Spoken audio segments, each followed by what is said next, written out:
Oh, Lord, this feels so good. I never thought this chair would be so comfortable. I never thought this desk would make me feel at home. I'm home.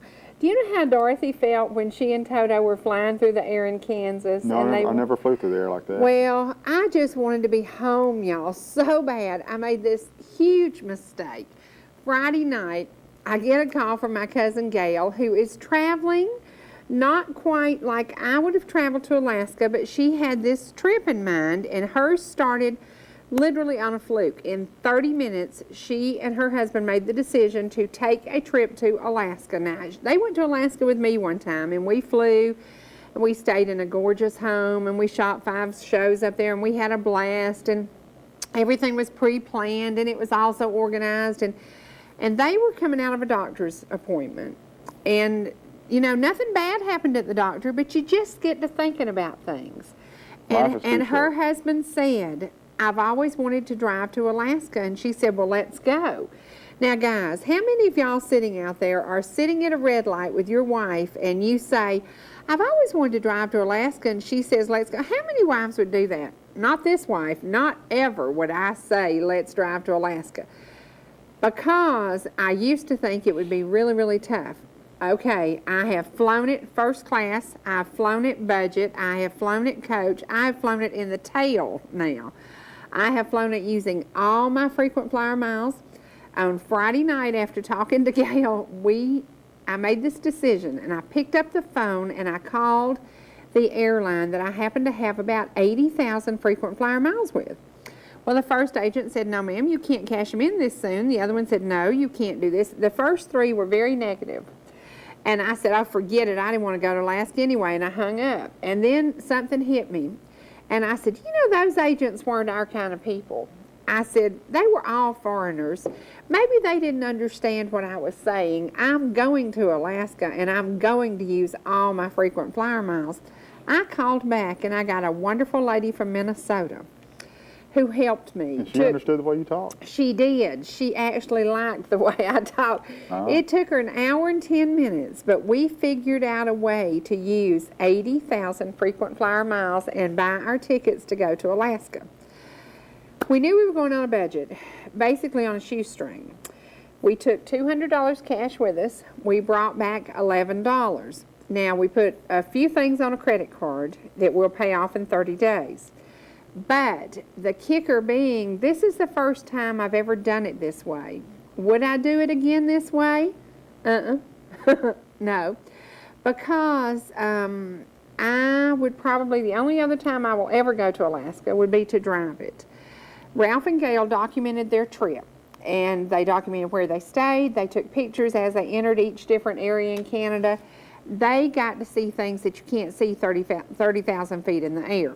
Now, this is like my 7th or 8th trip to Alaska, so by now, I thought I'd seen it all. I've probably seen all I want to see, but this time I did some stories. I interviewed some people, I did some stories, and I want to share some of the good things about Alaska with you, some of the bad things about Alaska with you. Everybody who's ever known about my trips always said, oh, you made it sound like so much fun. It is so much fun. It is so absolutely gorgeous. It is so beautiful. But a lot of people come back from Alaska and say, well, it rained the whole time I was there. Ralph and Gail met a couple who had been there a month. It rained 28 days. Now, if you spend the kind of money it normally takes to get to Alaska, and you sit there for 28 days in the rain, would you be happy? Probably not.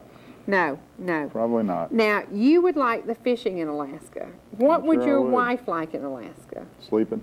Sleeping? Yeah. Okay, your wife would hate it then. Especially in the winter. Well, there's no sleeping in the summer in Alaska, and that's why today, boy, I wish we had some kind of filter to change the color of my eyes because they are bloodshot red. We left here with an hour and a half sleep on Friday night. We didn't sleep Saturday night, Sunday night, Monday night, Tuesday night. You know these people don't feel sorry for you. No. They don't. I know. But we did it the wrong way. And I'm going to tell you something. Ralph and Gail stayed on Georgia time. And they did it the right way. So we're going to do a little special called Alaska, My Way or the Highway. My way has always been to fly and always plan and always do everything, da-da-da-da-da. Ralph and Gail threw everything they needed in the back of a pickup truck, and they drove to Alaska. Could somebody actually stand to ride with you from here to Alaska? No, I couldn't stand myself. They went. That's my question. Yeah, they went almost 1,000 miles with no motels, no stores, no fuel. You couldn't do it. They slept in the truck 2 nights. We know what your idea of camping out is. The Holiday Inn. Yeah. So, no, I could not do it the way they did it. And they tell you don't take your motorhome to Alaska unless you're about to trade it and you want to get rid of it, because Ralph and Gail had their windshield broken 3 times. They literally did sleep in the truck. They were nervous about no cell service for like 700 miles. If you had a flat in 700 miles and you couldn't find somebody to change your tire, what do you do? Change it yourself. What if you've already changed it because the roads are so bad? What do you do? Well, you just... I think I would be nervous about it. So, y'all, I have seen Alaska now probably for my last time. I don't think I'll go back. I love it. It was prettier this time in some areas. The Spit, which is where we go in Homer, Alaska, was absolutely beautiful. But I lived for this trip to go down to my favorite little place and have fish on a stick. Well, Nick had a hamburger and I had fish on a stick, and it was $31. And Freddie Brackett hates fish, so he and Gail sat over there holding their nose while we were eating because they couldn't stand the smell. And they say in Alaska that everything is coming up roses now, that the economy is back, and that's what we want to share with you today. What starts there supposedly will trickle down to the U.S. The tourists are there. Every flight going into Alaska was full. Every flight coming out of Alaska was full. Folks are flying. The tourists are spending money. The hotels were full. We got the last room because we didn't plan anything. We got the last room at the last place in Homer, Alaska. So somebody had to sleep on the floor. Well, it was kind of tough. There were a lot of sleeper sofas in our life in the last few days, but it was to me a very eye-opening experience. The economy must be really coming back. So we'll see. I think you need to go ahead and take another week or 2 vacation, because we had fun without you. I know, I heard that. Angela said she had a blast. Yeah. She said she and Matt got a little tongue-tied and had some issues that day that they were... But what we tried to watch, y'all, we couldn't do it. That's the other thing about Alaska. Where we were had Wi-Fi service. But you will see pictures today of Ralph or of Gail and Freddie sitting out on the deck where we stayed with their laptops, and they're trying to, because you had to get just where you could get any service. Alaska's out it's just out in the middle of nowhere. It is out in the middle of nowhere. One of the things we're going to talk about today is the economy there. There's a little town called Iliamna, and it's really a big, huge place. And there's a copper mine that's been trying to come there.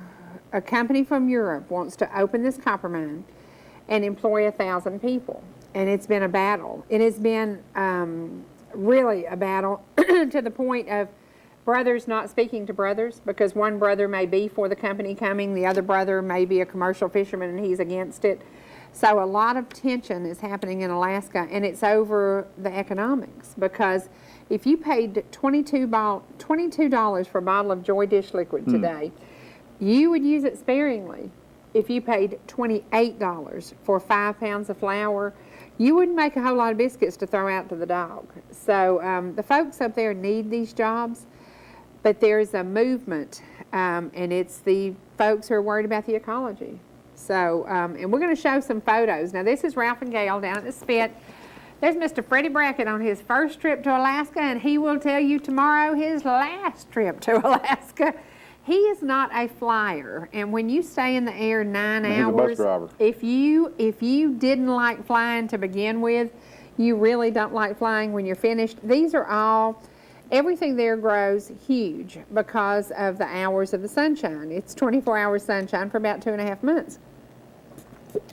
And these are overlooking the Homer Spit. There are 2 kinds of trees in Alaska, and you're seeing them right now. That's it. The rooted trees like oak trees. Now I want you to see this, y'all. Y'all know I love 66 Chevelles. Now who would think you would pull up in the Russian village in Alaska and find a 66 Chevelle and a Dodge, what is that, Bill, a Dodge Dart? Dart, yep. about a 64 model, and a Plymouth Fury about a 65 model.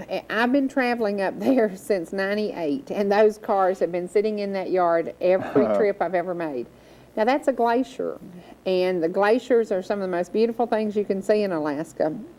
The day we got there, it was very, very cloudy, and it started clearing. That is Queen Anne's lace. Now, not exactly like we see it here, because everything there grows huge. It is just, the growing time is amazing. The cabbage heads are like 40 pounds. It is a wonderful place to visit. It is a wonderful place to get to know, and you can either do it on a budget or you can fly first class. There's a lot of different ways to do it. I found using my frequent flyer miles was pretty cool to get these tickets that, doesn't cost you anything except your transfer fee and your tax. So that's pretty cool. And we're scoping out this vehicle because it got better fuel mileage than my Tahoe did, and that worried those guys to death. They're like, why does this thing get better fuel mileage than your Tahoe does? So, and there's another glacier. There are glaciers all over Alaska, and it's one of the most interesting things to see because a glacier's an old folk. It's like me, it's been there a long time. And there's where we stayed the first night, and it was right on the water. Nicholas loved fishing, and that was his thing. That was why we were there, to let Nick fish he fished for salmon. He caught a 12-pound silver and about a 7-pound red, and we didn't do any fishing charters, which is one of the other things we did on a budget. No fishing charters, no captains taking us out. He fished himself right off the shoreline and did as well as if we have actually paid a guide to take him on the Kenai River before, and he didn't catch a single thing. Did he eat them? Yes, we did cook them, and man, they were awesome. They're actually being flown back today. Thank you, FedEx, and thank you, UPS. I'm not sure which way they went, but they're on their way in, and I'm going to share a recipe with y'all called Poor Man's Lobster, and it's to use halibut, which is abundant in Alaska. We're bringing some of that in, and we're going to do a recipe that's really good if you like fish. Now, if you're Freddie Brackett and you don't like fish, I'll give you a hamburger recipe. What's wrong with that boy? He does not like fish. He does not like fish, and we were in the fishing capital of the world. And if you get an opportunity to go to Alaska, I've done Denali, I've done the National Forest, I have rafted down the Nana River, which is 20 degrees, your life expectancy if you fall in is 30 seconds. So I've done all that, but my favorite place is always Homer, Alaska. And it is, Homer is socked in fog sometimes. You'll see right there we're in 100% fog. You could see nothing. That's a really good one. Can you see he was driving fast and I was shooting out the window? You need a pair of glasses to see that one. Now, this is the lady we interviewed, and I'm going to talk about her in a little bit. The Sourdough Express, the business of the year. It is an organic restaurant. Now, that's two happy boys because they were staying we stayed in a train. This is a train caboose. And we stayed in the little train caboose that's been remodeled and turned into a tiny little apartment that we absolutely love. We stay there quite often with Brian and Karen and Zach.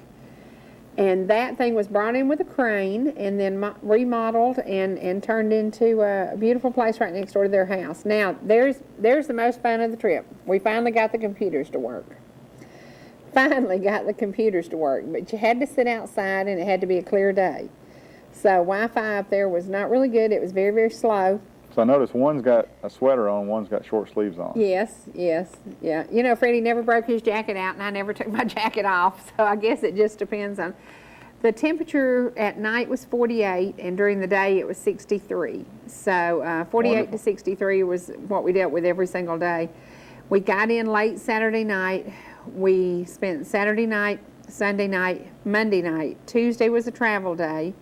And then we flew all day Wednesday. This fish, 313 pounds, is a $40,000 fish.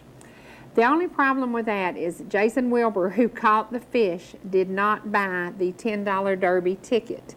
He would have won $40,000 for his fishing trip. Now, it did cost his family $3,000 to ship that fish back to Colorado where he lives. Wow. But that is the winner so far this year. Every year in Alaska, they have a fishing tournament, and it starts in May and it goes until September. And if you have a ticket and you have the fish that was ahead of him was 274 pounds. He caught a 313-pound fish and didn't spend $10 to buy the ticket. So, discouraged? Yeah, he was okay. He said, oh, that's okay. Now, if you know what the Time Bandit is, you will know that we spent some time at the Time Bandit store. And I got Angela a couple of things. I actually got her a book about the Time Bandit. She has always been obsessed with The Deadliest Catch. Yeah. And, a lot of people are. Oh, yeah. Now, this is funny because I was about to go over and ask a man a question, and all of a sudden the seagulls answered it for me. We watched them fillet and gut the fish, and then I was about to ask him, sir, what do you do with all the carcasses? And all of a sudden I understand that ecology takes care of itself. Yep. Because the fish come in with the boats, the good part stays with the people who caught it, and then the rest go to the seagulls. So It's called recycling. now we've talked about, now there's Nick's silver, and that is a 12-pound silver. He borrowed a fishing rod. He actually left his fishing rod up there 3 years ago, and Brian couldn't find it, so he loaned it to him. This is Ralph Ray's dream. His dream was to drive to Alaska and drive as far as you can go to Land's End and eat reindeer sausage for breakfast, and he did. So Ralph and Gail did it the way I would probably recommend it. If you have time and you enjoy being together, I would recommend driving to Alaska. The flight, we'll get into that in a little bit. The airport was a disaster. The ticketing was a disaster. The lines were a disaster. We got to the tarmac last night. Now there's Land's End, and that's where we stayed our first night, and that was Ralph's dream to be there. Now we're showing you motorhomes, and they are tagged anywhere from New Hampshire, Arizona, Florida. Georgia, Florida, Texas, Washington State, Arizona. There were like 6 people from Arizona there. So some people do it the way Ralph and Gail did it, and they drive the whole way. I would do it kind of like that in a pickup truck with a camper. They just took their pickup truck, and they literally had to sleep in their truck a couple of times. It was tough. They got their windshield busted 3 times, but they got to see things. That's California. They got to see things I have never seen traveling to Alaska. So I think they did it the right way. I think we did it was probably the wrong way, but I used all my frequent flyer miles. Didn't cost anything to do it, and to get rid of those 80,000 miles. And now I don't have any trips left in my future. I am going to be glued to my house for a long time. This is out, the biggest industry in Homer is fishing. A lot of money is raked in right there on this spit, and it's about a 3.5 month process. And fishermen from 80% of the commercial fishermen in Alaska are not true Alaskans. They go up there and have their business just about 3 months of the year and then come back to wherever they live. Many of them live in Idaho, Montana, different places like that. But it is, Alaska rakes in a lot of money. If your husband's ever taken a fishing trip to Alaska, you know he took about $4,000 with him or he couldn't go. It's very expensive, and the gas, we haven't even talked about that. The fuel up there, I'll never whine again.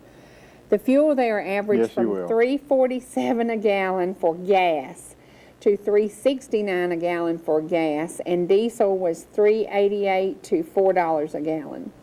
Ralph and Gail paid as much as $5 a gallon in Canada. So, and that's, can you tell I accidentally hit the thing? There you go. That's an eagle sitting, watching over everything at the Homer Spit, or as Freddie Brackett called it, the Homer Slobber. But it was, excuse me, it was a beautiful trip. I'm glad we did it. Would I do it again at the spur of the moment, without any rest and without any sleep, and going up there and trying to, our big problem was Ralph and Gail did stay on Alaska time, and we did not. Georgia time. Georgia time, and we stayed on Alaska time. We made a mistake because we slept none. It's dark like 45 minutes. So the rest of the time we were awake most of the time, and it'll get to you. It will get to you, and it did. By the time we boarded the plane, we were all tired, ill, ready to see Georgia, could not wait to land at Hartsfield, and then we land. Now here's the lady, Donna. I'm going to give away something that she wrote. She did a cookbook. This is her restaurant. It's called Sourdough Express, and it is all organic. I tasted a brownie, and I tasted some chowder. The chowder was to die for. She and her husband are the business owners of the year. And it is business and eco success one bite at a time. And they started this business in 1982. She literally packed up a truck, moved to Alaska, started baking bread out of her truck, and made the first 6 weeks, she made $2,000 selling bread out of her truck. And now, years later, this is a huge booming business. It is actually the business of the year. And they're proud to serve organic and locally grown food in their cafe. Their business success earned them the 2010 SBA Alaska Small Business Owners of the Year Award. And Ralph was enjoying, I can't remember what kind of cheesecake it was, but everything she does is organic. And spent some time with her, enjoyed being there. I loved her chowder. I didn't taste anything else there, the chowder and the brownie. And Ralph said that little cheesecake thing he ate was just great. But nice folks. And they are the Small Business Owner of the Year, and you know, to take everything 27 years after they started their business and be as successful as they were, that's pretty awesome. A lot of calories. That's pretty awesome. Man, doesn't that look good? Yum.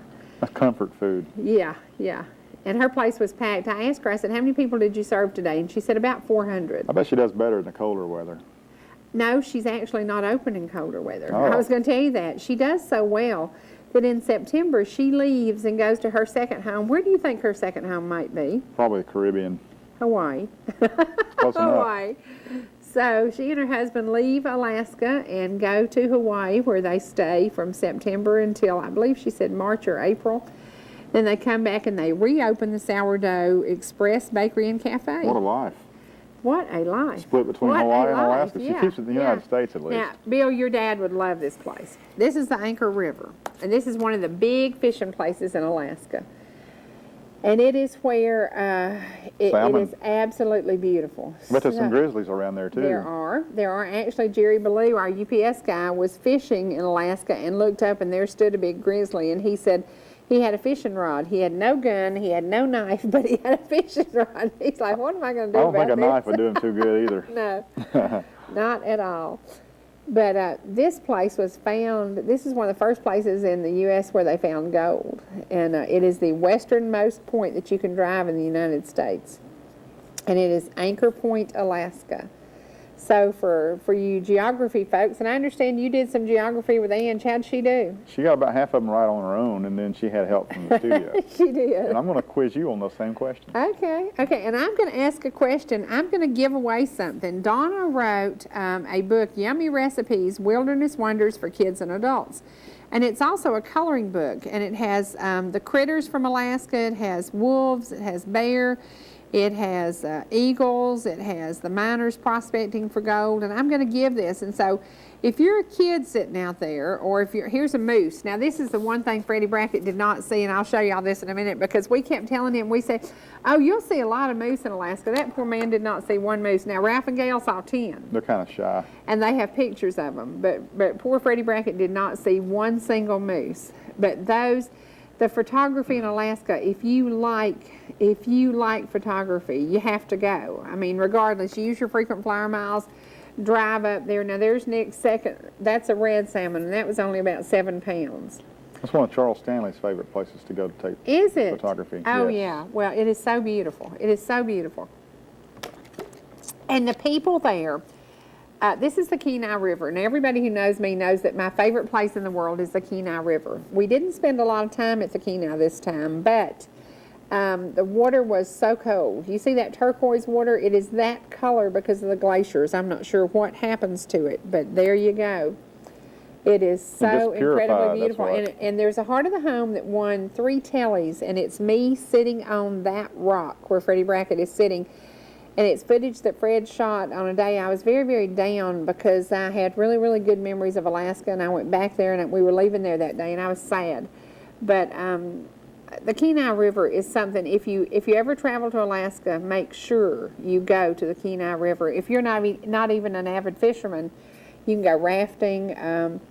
You can just get out and walk along the border of the Kenai. It is so beautiful, and where the Kenai River and the Russian River meet is, in my idea, the prettiest place in the world. So there are a lot of things about Alaska that you won't like. There are a lot of things about Alaska. The drives, we drove over 700 miles to our destination, which was down on the Homer Spit. We could have stayed right in Anchorage, but if you stay right in Anchorage, you really lose Alaska. You don't see what you need to see. So, and you miss the Kenai. And my idea, the whole point of going to Alaska is to see the Kenai River. So, and for the fishermen, you know, there's like 12 weeks out of the year when people die to go to the Kenai River. So it is so beautiful. It is so amazing. It's a very expensive trip unless you do it the way we did it and you cash in your frequent flyer miles. It's the gas there. We probably spent $80 for gas, and then we also, the most expensive part of our trip was the rental car. And we made a mistake about that because when you rent at Anchorage at the airport, which is convenient, it costs you about $400 more than if you drove 50 miles north. Well, problem being, when you fly into Alaska, you don't have anything to drive to go 50 miles north. So, unless you like walking. but when they rent your car at the Alaska airport, it's pretty pricey, and that was probably the most expensive thing we did. And but you have to have a car to get around because, like I said, we drove 700 miles in the 3 days we were there. And this is as we're going into Whittier, which is an underground tunnel.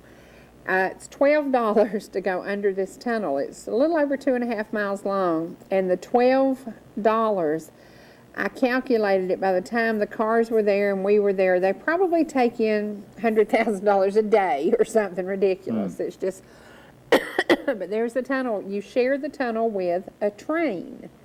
It is one lane. And you share it with the train, and you hope that the train's not coming. No, really, they plan it this way. But you go in, and then cars come out. It's one lane, and it was built, I don't know how many years ago, but it's $12 per car. And this takes you to Prince William Sound. And a lot of the cruise ships go into Prince William Sound, and a lot of the Princess cruises and whatever, you know, that's where you go in and you do the glacier watching. And so it's a beautiful place. You can also, now that's another way to go to Alaska, you can do a ferry out of Seattle. And for $600 your car can ride, and for $600 you can ride, and for $600 each of your children can ride. So it's a little pricey. But it is also a beautiful, beautiful trip. And will I ever go back? Probably not. Oh, and I hate that y'all can't see that, y'all. That's the best part of the trip. But we were sitting near a window. But you'll see a little close up. This is Peggy's Restaurant. It has been in business since 1944. Since 1944, they have been serving the best pie I ever put in my mouth. They have strawberry, peanut, chocolate, coconut, you name it, and made right here on site. And it's funny, when we got there, we were sitting in our seat, and here comes the health inspector, and you're like, oh no, you know, well, he eats there, so that's a good thing. That says a lot for a restaurant. More comfort food. Yeah, yeah. So I had a club sandwich and half of a piece of coconut pie, so I did sin while I was in Alaska. But that half a piece of coconut pie was to die for. Did you ask for forgiveness? I did. I did. Actually, my sugar shot up, and I had to walk it off. So, but this is downtown Anchorage, and the only thing we went to in downtown Anchorage was the flowers. They're everywhere. Everywhere you look. Alaska's very proud of the flowers. And You got good soil there, right? oh, it's so beautiful. And the growing time. Those are dahlias, and you can't really tell it, but those dahlias were about the size of a saucer. And then begonias were everywhere, and just, it was absolutely gorgeous. And it's the kind of thing, if you haven't been able to do a trip to Alaska, one time will do most people in. I went back because I have friends up there, and I went back because I have, you know, Ralph and Gail were up there, and there's Lori Tipton and I. We did spend some time with Lori, and she is now the anchor at KTUU on the weekends. She landed a great job there and loves her job, but I will tell you, we're going to talk about her in the special we're going to do. She gave up a lot to go to Alaska. She gave up her family, she gave up her friends, she gave up a lifestyle here that she loved. But okay, that's it. We're through with Alaska. That was an amazing journey. I'm glad we did it. I'm glad we could share it with you. I probably won't ever do it again. And that's kind of a sad thing for me because I love Alaska, but the hassle this time, you know, the airports, the waiting, the getting to the tarmac, you can't unload and the plane's hot and people get ill. And it gave me a whole new thought about, what about these poor folks who travel every day and fly? Would you be a traveling salesman and fly No, every day? no. I don't see how they do it. Nope. And a guy sitting next to us got a little bit antsy, and he was getting a little bit ill, and he's on the phone, and he's, and I'm like, you know, the stress level of that kind of life, Yeah. it's not for me. So I think Ralph and Gail did it the right way. I think the driving, even though they had to go a long way, and I will tell you, they drove a diesel truck with one of those extra fuel tanks on the back, so, or they couldn't have done it. And I don't know how people do it who have a normal fuel tank, but they said they saw many, many cars abandoned on the roads. So I don't know if people ran out of gas, you know, if they ran out of gas and they just were stranded. What do you do if you're stuck in Canada in the wilderness? You start walking. You start walking. Nancy Sinatra did that. Yeah, the boots were made for walking. They were. I'll walk all over you. Now, what kind of geography did you stump my child on? Well, I'm going to try to get you with the same questions. Now, these And folks he will yesterday, probably get me. the folks yesterday, they've already heard the answer, so they're going to know. And I'm sleep deprived, y'all, so Lord help me. Okay, let's well, go. there's 10 of them, and there's a bonus question at the end. And can I ask one question before we do that? Bill and I were talking about this. I want to give away this book. This is Yummy Recipes, Wilderness Wonders, and it's a coloring book done by Donna Maltz, who is the owner or co-owner with her husband of the Sourdough Express, the business of the year in Alaska. And I got to do an interview with her, and nice to meet her. And I want to give this away. So for kids sitting out there or grandmas sitting out there, and I'm also going to give you a pair of Alaska socks for your child. Yeah, the kids are in school, not in the basin, are they yet? I don't know. I don't know. But anyway, call us at 866-939-2329 if you can tell me where did the United States get Alaska? Where did we get Alaska? From whom? Did we go to Kmart shopping for Alaska? We did shop for Alaska, and it was a bargain price. It was a bargain. It was a bargain Yes, price, it was. yeah. And many people who live in Alaska now have homesteaded, and they also got bargain prices. Now, what kind of geography? Well, in honor of the kids going back to school this week, I did this yesterday. Okay. I'll do it for you. Now, you know Atlanta is the capital of Georgia, right? Yes. And Washington, D.C. is the capital of our nation.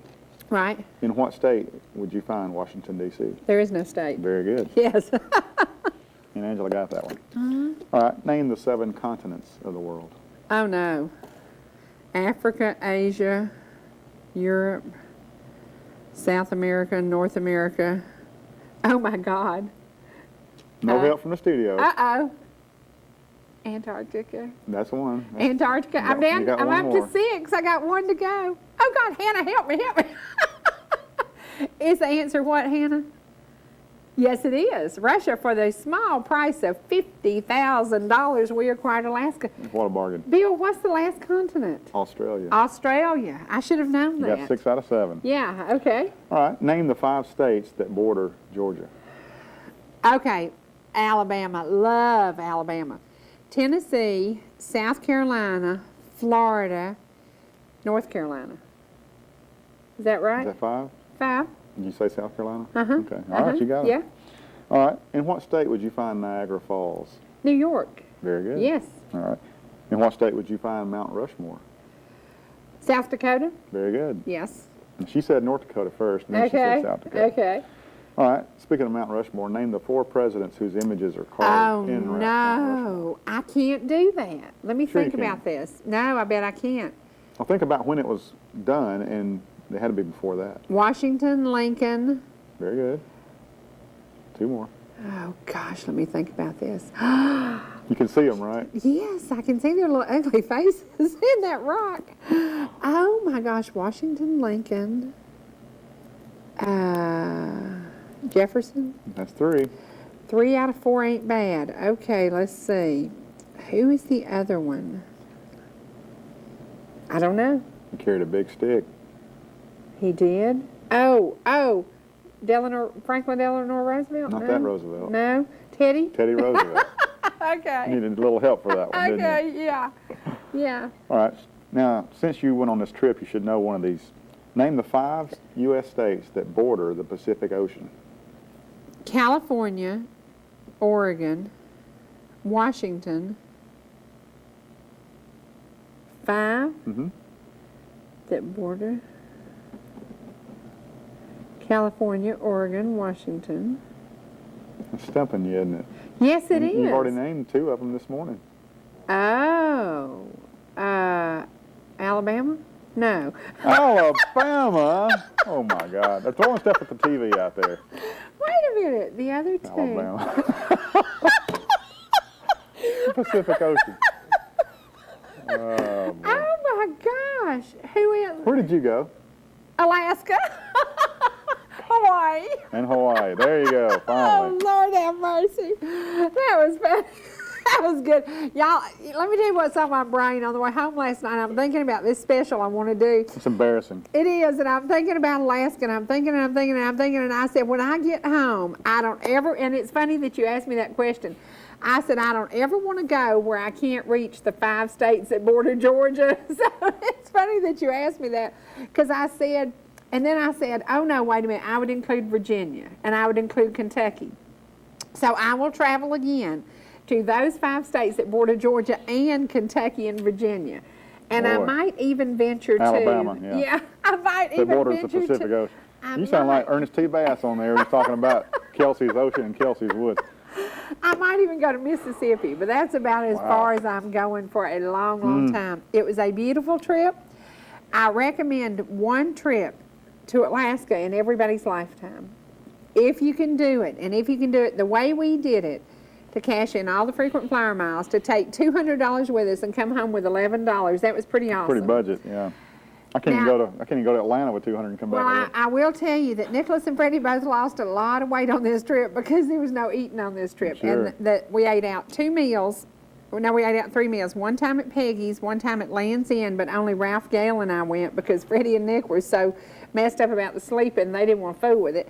So we ate 1 breakfast out, we ate 1 sandwich out at Peggy's, and then we ate, I ate that fish on a stick, and Nick ate a hamburger. Now think about this, y'all. We paid $15 for this hamburger. Nicholas took 3 bites, and he said, that's the most disgusting thing I ever tasted, and he put it in the trash. Well, he's about to throw it in the trash, and I'm thinking, God, save it, we may need it later. But all in all, it was a wonderful trip. I recommend one trip in your lifetime to Alaska. I would go to Homer, Alaska. I would stay there 2 days, and then I would travel to Denali. In Alabama. Yeah, and Alabama.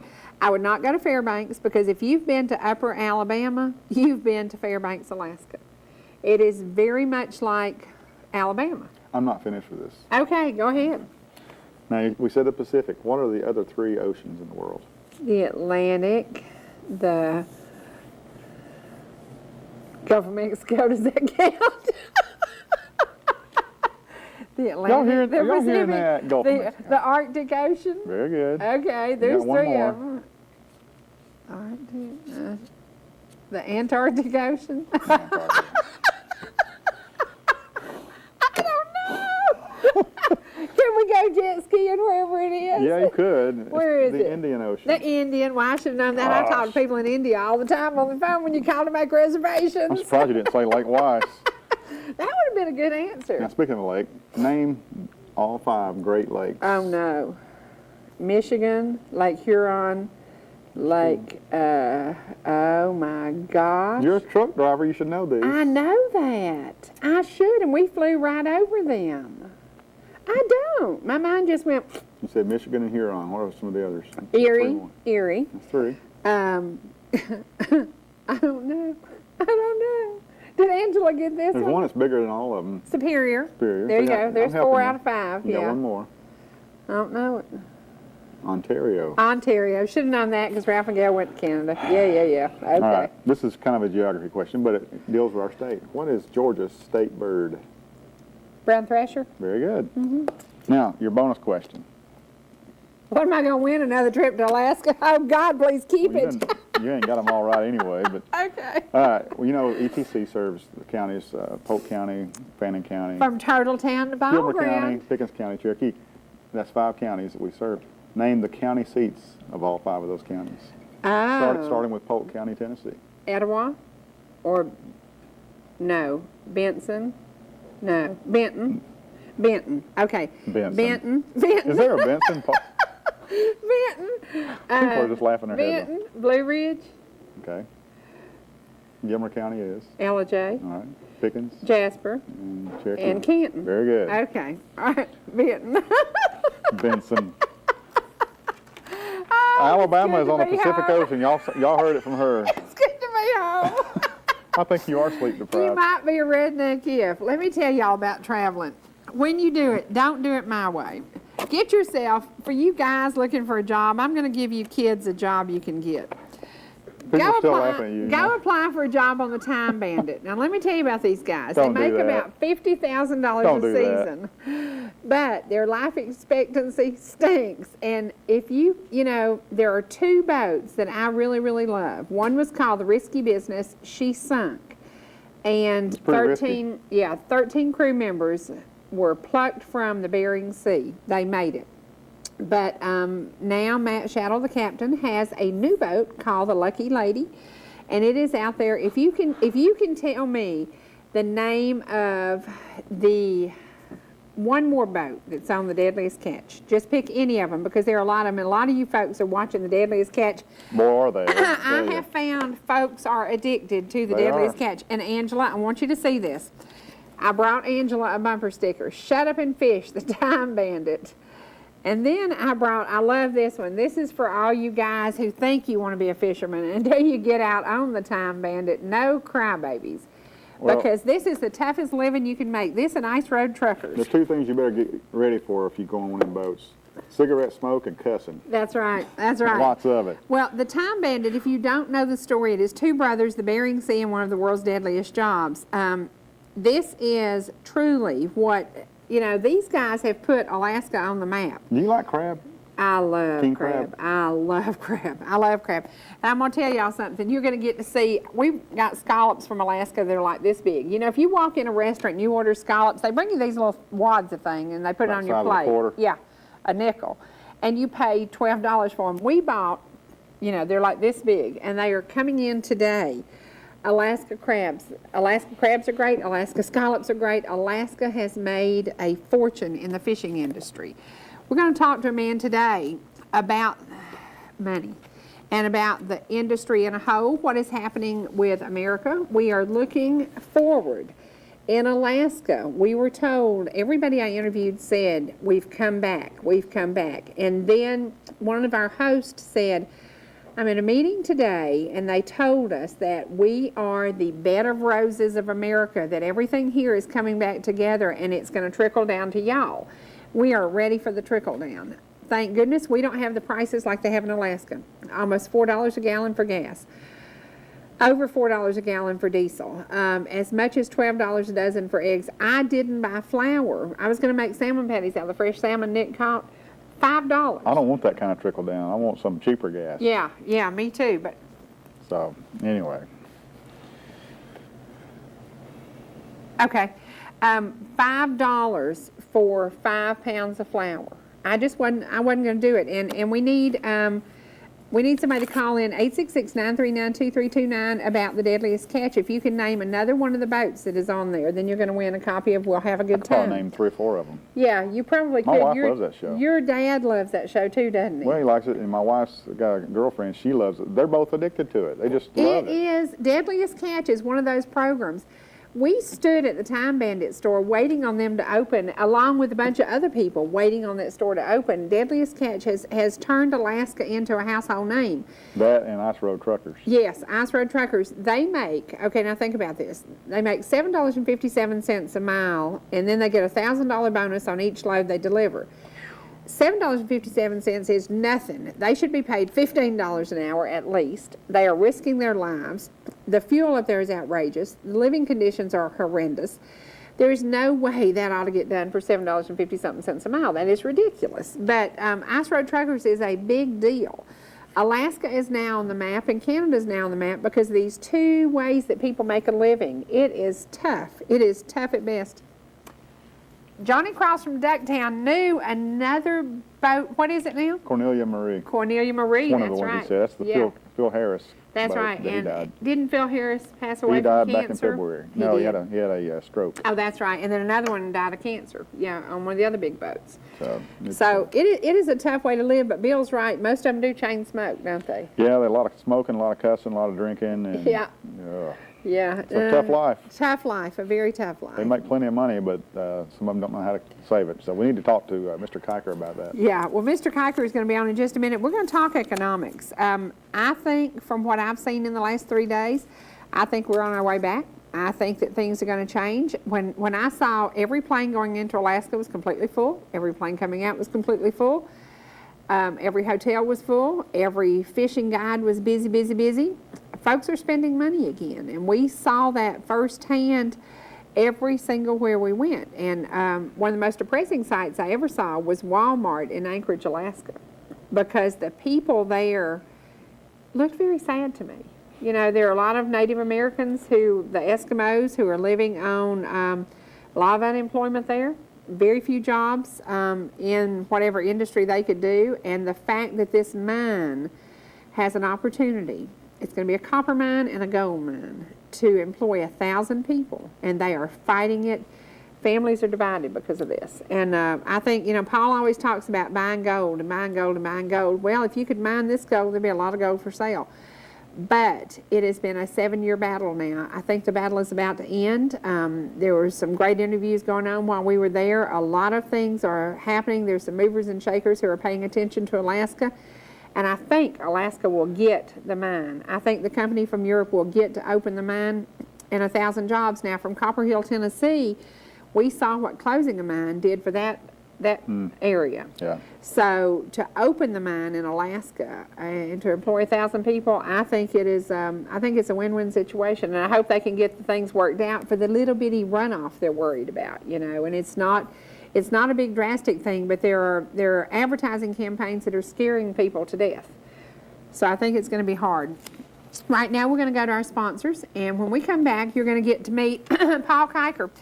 He's sponsored by somebody because he's kept working when a lot of folks weren't. Sure. You know, Yeah. He must have some folks who trust him. We trust him every month to bring us some information, and today we're going to give him some information. You know, would you buy precious metals? You invest in precious metals, don't you? I'd buy them. I sure would. You would, because it's something that's not going to fall apart, die, slip No, out of your hand. pretty steady. Yeah, pretty steady. We'll be back in just a minute. Oh, God, it's so good to be back. It's so good to be back. And to be with Paul Kiker. Now, I gave Paul a little bit of advice. If he were in Alaska last year, he would have probably just left town and dug him a hole. It was a terrible year in Alaska last year. Many, many people lost their businesses, shut their doors. Many people deserted their homes, foreclosures like crazy. I mean, you have never seen anything like it. We haven't experienced anything like that here yet. But now they are on the rebound. Is that a sign of the times?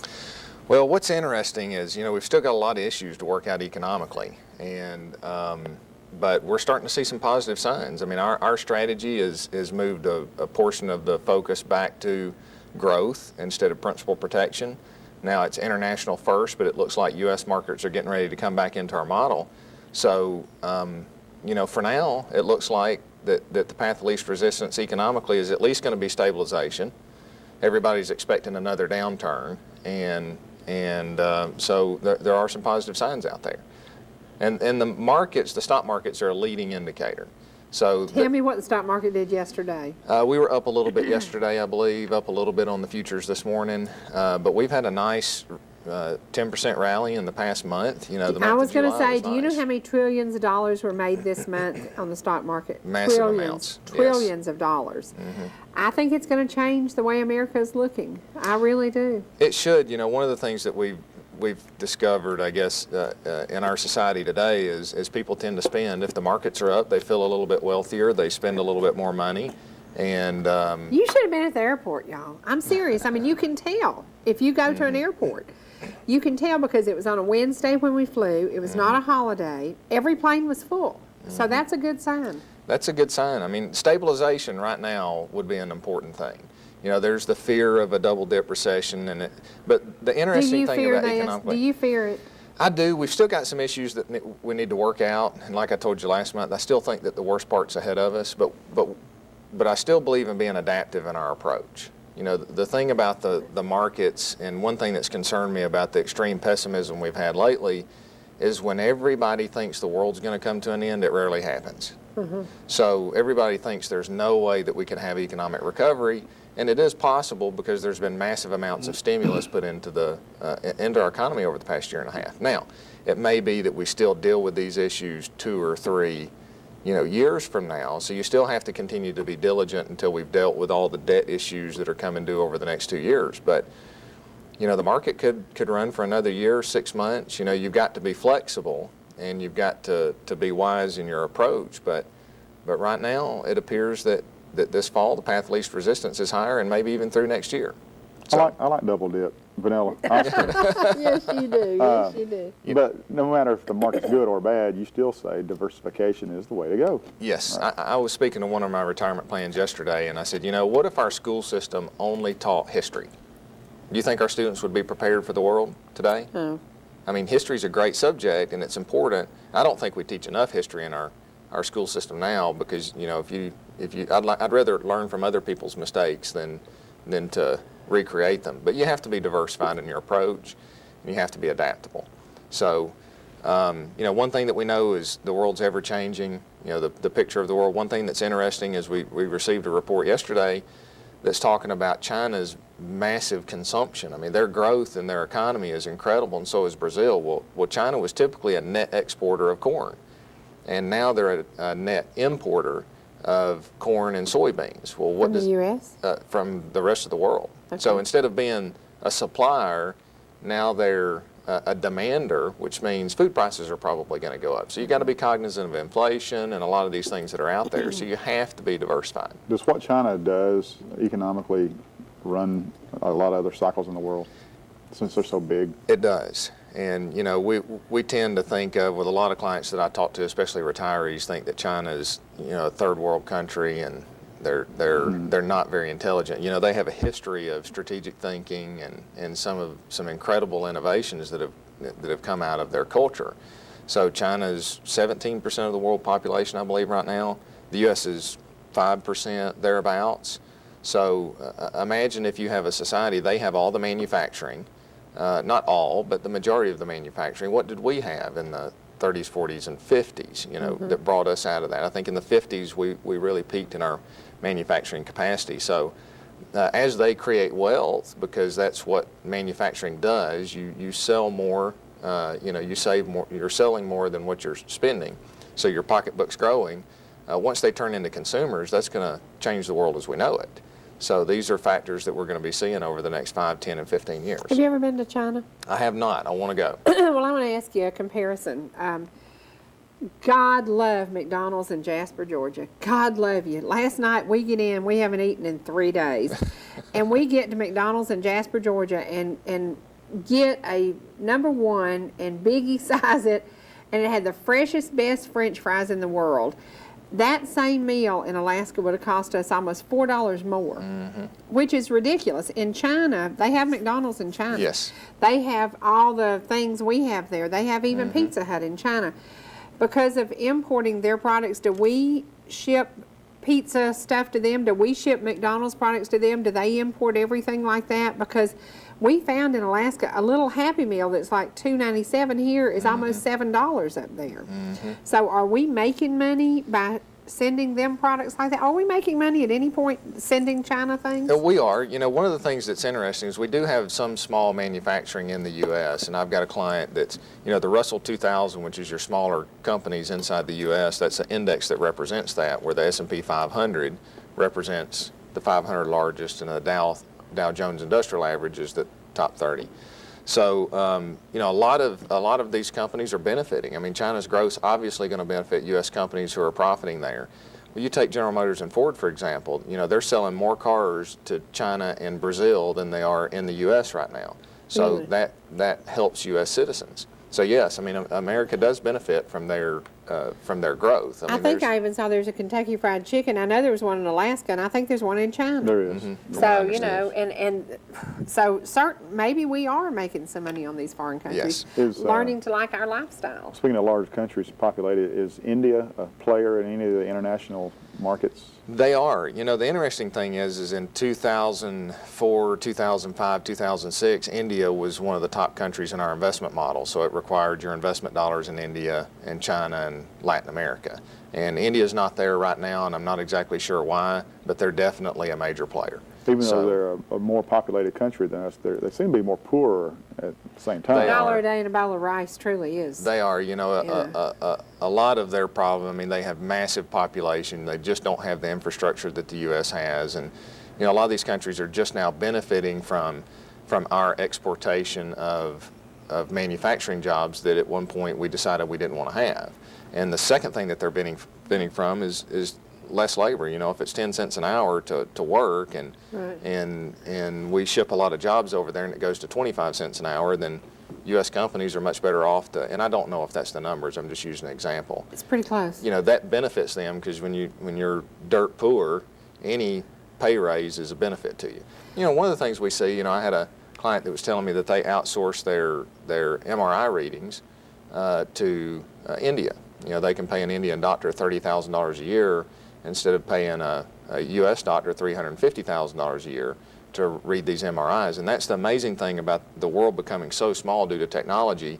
You know, you can pass a secure email over there. They can do what they do and make their diagnosis and then send it back and then treat it here. So, Have you seen the movie Last Holiday I have not. with Queen Latifah, where an Indian doctor reads her brain scan and tells her she's going to die in 3 weeks, and she proceeds to spend her life savings, and he misread it. So there you go. That's So, true. I don't know. I do know that we talked about making my flight reservations. I was determined to go with frequent flyer miles. I was not going to buy a ticket, and I finally got to do it. But I did talk to 4 people, and out of the 4 people, 3 were in India. And that was a Georgia-based airline. Yes. Now, that bothered me because I couldn't make these people understand what I was going to do, and I was determined to do it. Do people get frustrated? Because I did. I got pretty ill about this. And then I finally said, I'm finding somebody in America to help me with this. And I finally did. Does that bothers me a little bit? Well, it does me, and it does a lot of people. You know, but we've gone from a focus on customer service to a focus on complete profitability. So I think you Right. have these shifts where here's where you should be.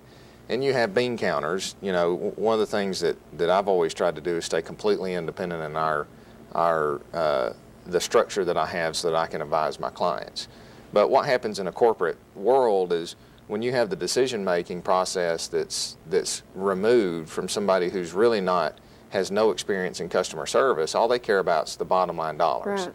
You know, especially when you have these golden parachutes. And if you're an owner of a company and you've built that company from scratch, you're not so much worried about profitability. This is your baby. I mean, yes, you want to be profitable, but you want to make sure that your customer is taken care of. Right.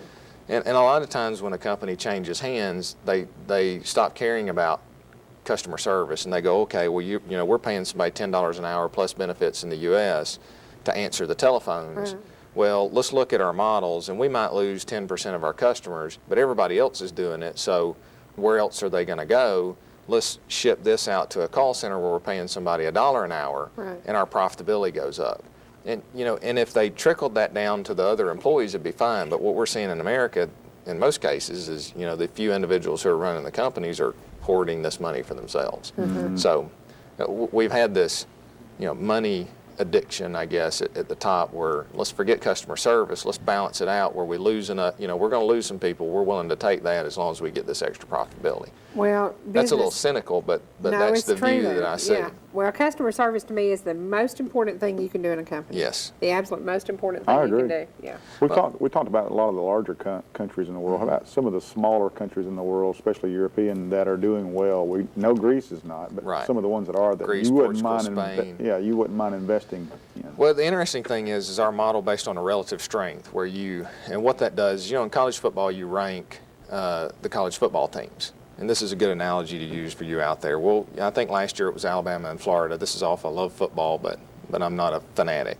So, you know, they don't necessarily win every game, but they earn the right to be ranked number 1, number 2, number 3, number 4, number 5.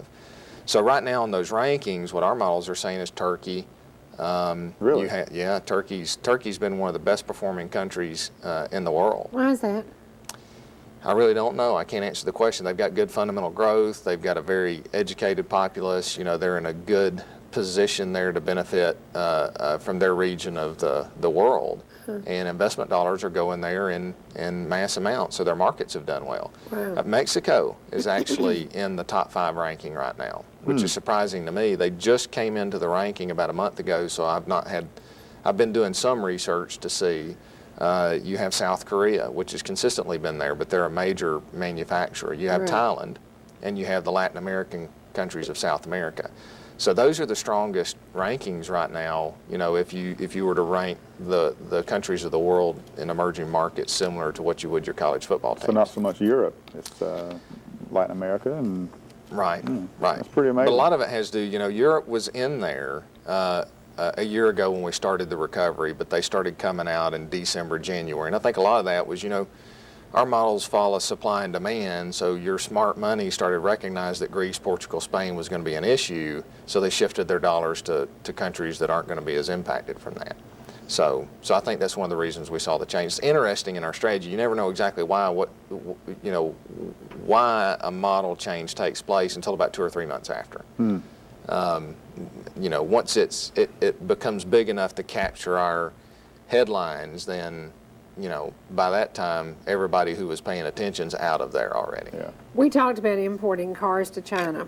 One of the things I love when you watch a documentary on China, and I don't know if you've noticed this or not, but probably 90% of those people are walking down the street with a cigarette in their hand. Are we importing cigarettes to them? I don't know. I can't answer that. Because I watched that and I thought they eat so well, they're so fit, they're never overweight, and you see all these people, and I'm thinking, okay, you're smart here, but what are you thinking? But I wondered about that because that's another industry in the U.S. A lot of people lost jobs because a lot of people quit smoking. I think, is it 70% of people who smoked quit smoking? A lot of smokers It have ought to quit. be more, but yeah. Yeah, a lot of smokers have quit smoking. But one of the things I noticed about China and a lot of documentaries I've seen, and I thought, y'all are so smart and you're on top of it and you've got it going on. And that's one of the things in Alaska, tobacco products were outrageously expensive.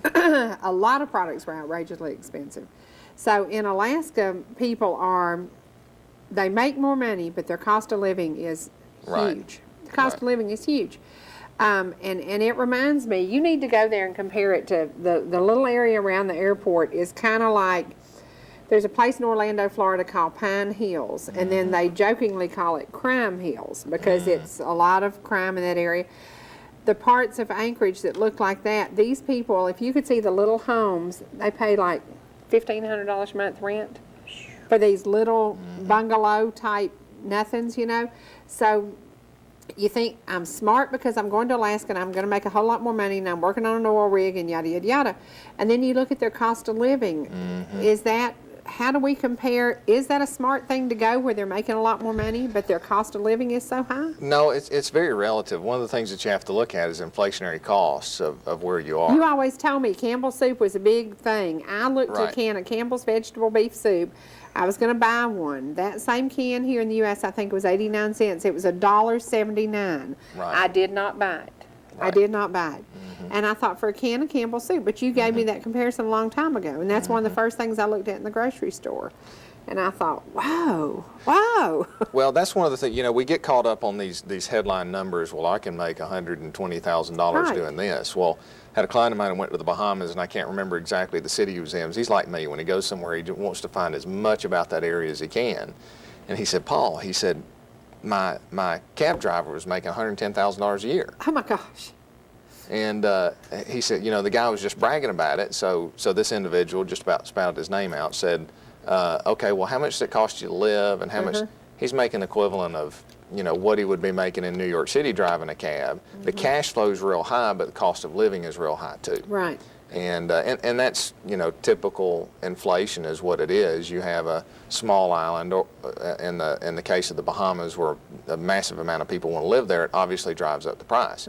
The opposite side of that has to do with what fuel price inflation will do, and the cost of getting goods there is what you're seeing in Alaska, where, you know, if you've got to fly everything in your cost of getting there, $12 for a dozen eggs. is real. much greater than what it would be anywhere else, and those have to be passed down to the end consumer. And that's one of the reasons why, from a long-term perspective, I'm concerned about the dollar being replaced as the world's reserve currency, because that means that across the U.S., the cost of goods will be pushed up from, fuel prices, and if we're an importer, you take in addition to that, China, instead of exporting goods, they're importing. That removes supply and increases demand. As the populations grow around the world and the world economy grows, which it is and will continue to grow, then that changes the structure of our investment strategies over the next 5 to 10 years. And every month you come, I like to talk to you about hard assets such as Yes. gold, silver, platinum. Since the last time you were here, has anything changed? No, obviously gold started reaching some, new highs in the interim period. What is it right now? What is gold? Ooh. Because I can remember, was it 8 something? It was around $1,200 an ounce right Yeah, now. And I I'm mean, just I picking remember when around it hit numbers. 8 or 850. That was like, it'll never be this high again. And Well, now, it's just been a few short years ago. It was only in the 300 something Oh, yeah. range. Oh, yeah. So now it's Yeah. 12. So the dynamics that are taking place globally, there's the fear of inflation and there's the fear of deflation. And that's one of the fascinating things about what I do right now. Is I was telling a client yesterday, I said, what do you think is going to happen? I said, I don't know. I said, our strategy, which is designed to help remove emotion, tells us that we're needing to take some positions in international. So we may be there 16 days, we may be there 5 years. It'll tell us when we need to change. But it's uncomfortable for me to go growth right now looking at some of the fundamentals. But you have to weigh the evidence, and you cannot remove the possibility that the economy is going to stabilize and recovery. That is a possibility. And just like in 2006, when I was talking to people about getting out of Gilmer County bank stock. was 2006 a good year? Because I think I remember that being a very good year. 2006 was a good year Before in the Katrina market. hit. Yes. Yes, and once Katrina hit, we kind of went to, yeah. Right, 2006, 2007, I was trying to ask people that I knew had exposure to Appalachian Community Bank stock, and any banking stock for that matter. I mean, I wasn't picking on them specifically. Right. We just saw some models. Right. The statement from everybody was real estate will never go down. The only money I've ever made I profits made been that local bank statement, and I'm stocks. so ashamed of that. and- I made that statement, and I was wrong. Well, I a lot was of very people wrong. did. But the fact of the matter is, our recent memory for 20 years, 27 years, real estate went straight up. Banking stocks went straight up. Oh, yeah. So what I was hearing a lot of was, you're crazy. Well, I happened to sell my, stock at the time, and a few other people See, I sold did. bank stock. I watched it for a few years, and I waited for it to do something. It didn't. I sold it last year, and I didn't lose any money on it, but I didn't make the money I'd hoped to make on it. But thank God. Well, you did better than the average, individual who just said it can never happen. Yeah. Well, Yeah. the herd was wrong. And right now, everybody says we're going to have a double dip recession. There's no way that the economy is going to improve or the stock market or anything will do better. And it's not going to be like it was in the late 90s, but the fact of the matter is it's a possibility, so you have to be adaptable to that. And what the point I'm getting to is, you have individuals there's camps in the investment world that we follow. I've got, without naming names, 3 newsletters. These guys have been great at calling the market at certain junctures, or saying, get out of the market, the Dow's going to 5,000 Now? by October. Now? Yeah, I mean, these were newsletters published 2 and 3 weeks Maybe ago. I'll go buy some with that Campbell Well, soup. no. Put it up. Wait a minute. And you have, so basically what they're doing is they're polarized. They're saying any rally that you get in the market, sell into it. Well, on the other side, I've got individuals that we follow that are saying the market's showing some similar strengths to 1998. And yes, we have issues in front of us, but we could have a dramatic run to test the old highs or higher highs, and there's nobody in the middle. They're either saying the economy's recovering, or we're going down in a basket to somewhere nasty. I about said that on live Yeah. TV. Sorry. Can't do that, Paul. Terrible. Somewhere nasty. I'll tell you what he was going to say, but I ain't telling you today. Pastor would kill me. So anyway, it's going to be fascinating, because somebody's going to be wrong. Now the interesting thing is if the market starts marching higher and the people who thought the world's coming to an end can't take it anymore, they jump in, and that provides the demand to push us higher than we should go. And then you kind of take 3 or 4 steps back after that. Were we at it's fascinating to see. 13.4 before the crash? Actually around 14.2. Okay. 14.2. Okay. So And we're back to 10. Back to 10.6, 10.7, based Okay. on what we're looking at today on the Dow Jones Industrial Average. Trillions of dollars have been made in the last 30 days. A lot. Yeah. But a lot of it's not been by the average investor. Right. The one thing that concerns me is, fear, and the reason I like to imagine our school system just teaching nothing but history, is fear's driving people to look in the rearview mirror and say, okay, I don't want to risk any of my money whatsoever. I'm going to put it into a CD or a 30-year bond paying 2.5% or 4%, whatever it is. If they can't live on a 1.5 CD, they'll say, somebody will sell them and say, well, you get 4% and they have it for 30 years. The problem is that doesn't provide for any protection in case inflation does get here. That protects you if deflation happens. If the cost of everything goes down by 50% in the next 2 to 3 years, then cash and money market and it doesn't matter what you earn, you just don't want to lose anything. However, if the economy recovers or our currency issues hits a crisis and the cost of living goes up, are you better to have an investment that goes from 100,000 to 110 to 90 to 104 to maybe 85 back to 150? Okay, a little volatility in there. If the cost of Campbell's soup goes from, what'd you say it was? Holly It's does. $1.79 in Anchorage. What is it here? Holly does all the shopping. so- 89, I think, is what I paid the last time. Okay, so if for the cost of vegetable Campbell's beef. soup goes from 89 cents to $3 a can, then which are you better off to have something that has no volatility and stays at 100,000, or are you better to have something that has volatility and goes to 150? Now that 150 didn't keep up with the cost of food, but it helped offset it. Yeah. So every investment has a risk, and that's why diversification is important. And you have to have a strategy that helps take the emotion out of the decisions. Because we tend to make emotional decisions, and when we make emotional decisions, we usually make bad decisions. Well, women base their lives on what am I going to get at the grocery store? Right. I'm serious, and I did that in Alaska.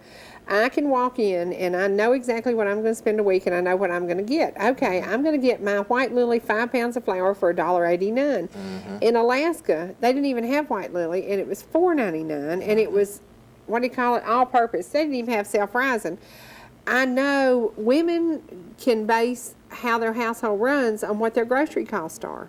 I mean, that's a sad thing, but an average $102 to $112 a week is about what I spend, and I know exactly what I'm going to buy.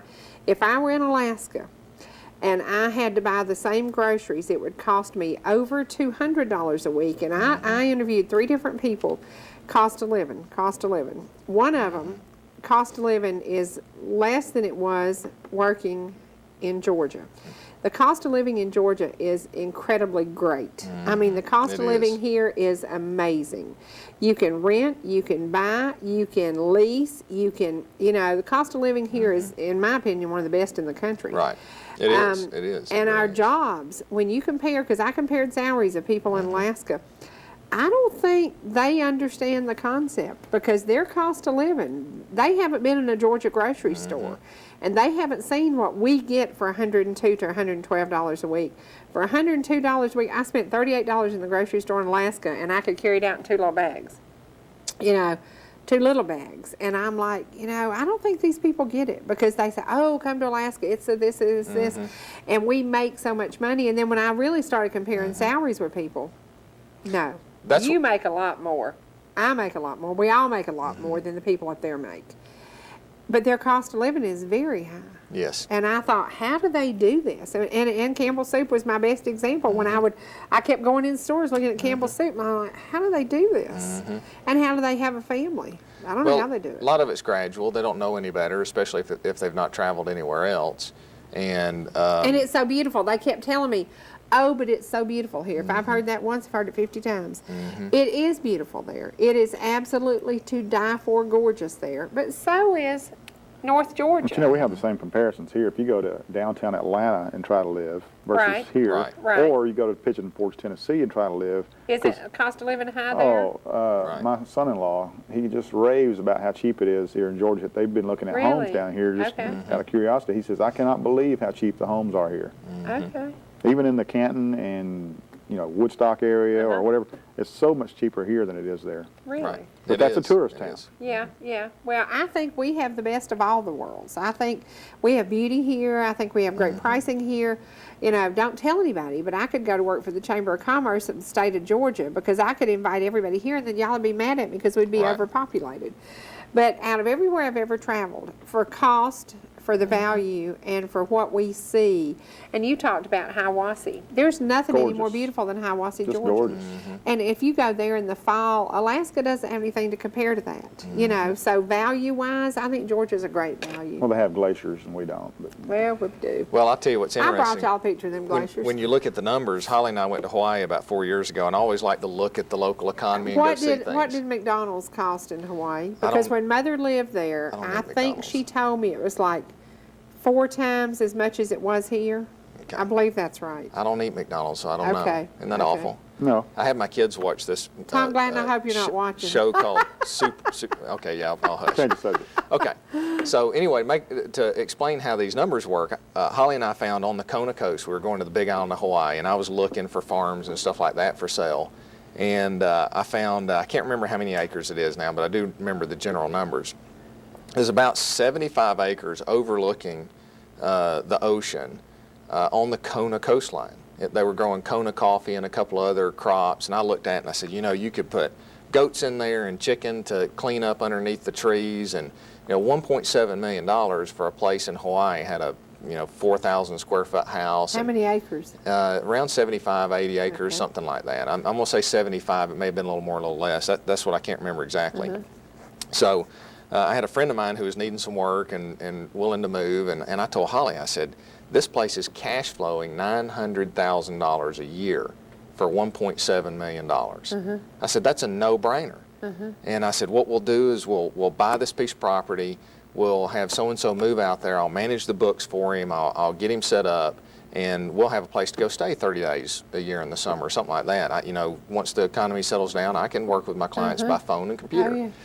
So I called and I ordered the books on the business. Guess how much the labor was? The labor was about $780,000 a year. There goes your profit. Okay, so there goes no profit. So $1.7 million was not a good deal on a cash flow basis. Wow. And so that's what you have to pay attention to is, there's a lot of cash flow, but how much is your local labor? Because Right. everything is hand-picked, Right. local employment, and the cost of living is really high.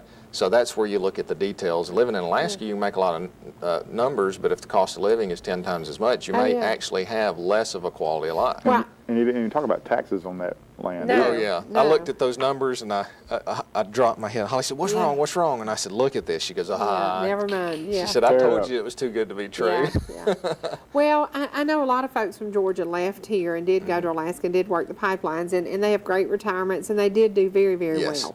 Very well. But they also probably shared an apartment with several single guys. They didn't have families in Alaska, and I think that's the biggest thing I saw there. Right. You and your 4 kids could not have lived in No. Alaska. The cost of living there is very hard on a family, and honestly, the most depressed I've ever seen was to be in that Walmart. Right. Because you could see families, a lot of Eskimos are there, that's the native, and they're there with their families with vouchers to get groceries, and I saw unemployment checks and, things like that.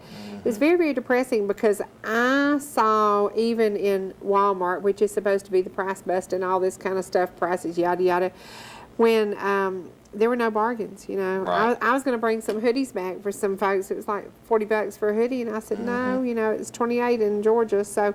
You'd be better off to go over here and get them to print Alaska, Print on it and Alaska buy on it the for shirts, somebody. yeah. Yeah. But the Nobody cost know of the living, this trip, really, I was there to do stories, and I Right. did 3 different stories about the great things about Alaska. So many great things about Alaska. So many sad things about Alaska. The highest meth use in the nation. Wow. Alcoholism, the highest in the nation.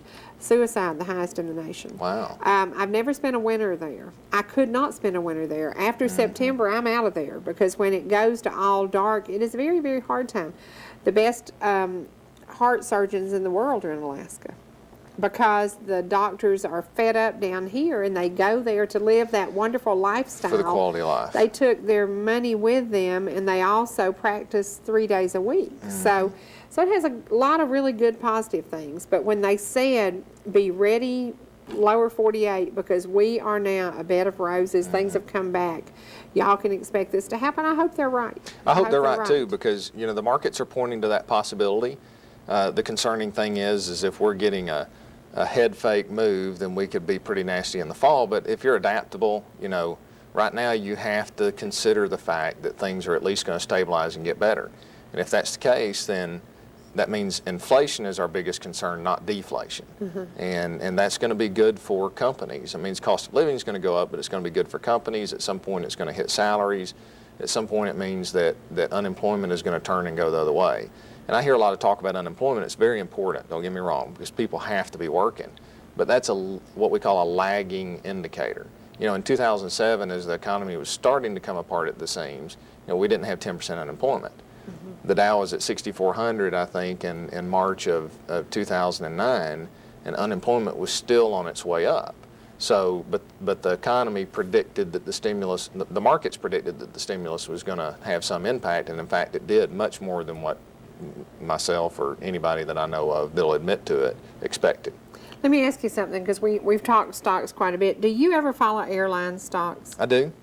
Okay, I want to ask you something. I always flew. I'm a Northwest Airlines girl. I just think Northwest did the best job in the world.